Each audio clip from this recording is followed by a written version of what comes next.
उत्तर प्रदेश के पूर्व मुख्यमंत्री अखिलेश यादव ने राज्य की बीजेपी से लेकर केंद्र की बीजेपी तक को निशाने पर ले लिया है।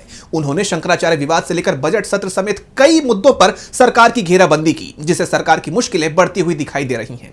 तो ऐसा क्या बोले सपा प्रमुख जिसने बढ़ाई बीजेपी की टेंशन, और क्या है ये पूरी खबर, जानेंगे इस रिपोर्ट में। सपा प्रमुख अखिलेश यादव ने राज्य और केंद्र सरकार को निशाने पर लिया है। किसी एक मुद्दे पर नहीं, बल्कि तमाम मोर्चों पर उन्होंने सरकार की घेराबंदी की।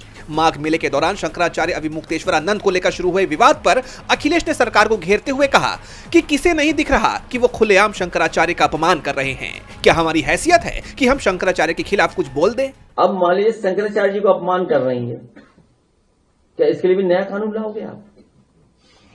किसको नहीं दिखाई दे रहा है कि शंकराचार्य जी को खुलेआम अपमानित कर रहे हैं? बताइए आप। उन्होंने भारत अमेरिका के बीच व्यापार समझौते पर बनी सहमति पर भी सवाल उठाए। उन्होंने पूछा, आपने अपना पूरा बाजार अमेरिका को दे दिया, $500 बिलियन का हम उन्हें बाजार देंगे, और मेक इन इंडिया का क्या होगा, स्किल इंडिया का क्या होगा? वहीं उन्होंने राज्य के बजट को लेकर कहा कि दुख होता है हमें जब हम बजट देखते हैं, बजट के पन्नों को पलटते हैं तो बजट के पन्नों में दिखता है कि जो हमारी बेसिक एजुकेशन डिपार्टमेंट है, बेसिक शिक्षा विभाग है, उसका बजट 80,000 करोड़ है। माध्यमिक का 20,000 करोड़ के लगभग है। सोचिए, 2 विभाग में 1 लाख करोड़ रुपए खर्च होता हो एक साल में, और उस उत्तर प्रदेश सरकार के मुख्यमंत्री की भाषा क्या है, व्यवहार क्या है? अखिलेश यादव ने मुख्यमंत्री योगी के उस बयान पर भी सरकार को घेरा, जिसमें योगी दिल्ली की खराब हवा पर बीजेपी को ही एक्सपोज कर रहे हैं और दिल्ली को गैस चैम्बर बता रहे हैं। अखिलेश ने कहा कि अब तो हवा खराब होने की बात चलने लगी है। लखनऊ वाले कह रहे हैं दिल्ली की हवा खराब है।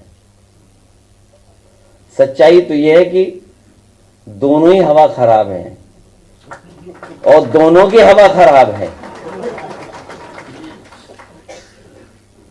क्योंकि उत्तर प्रदेश वो प्रदेश है जो देश की राजनीति दिशा तय करता है।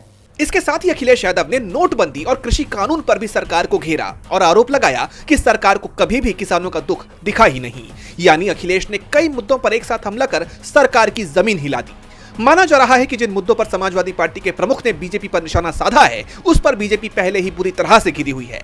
ऐसे में अखिलेश के हमलों ने बीजेपी की मुश्किलें और बढ़ाने का काम कर दिया है। डीबी लाइव की रिपोर्ट।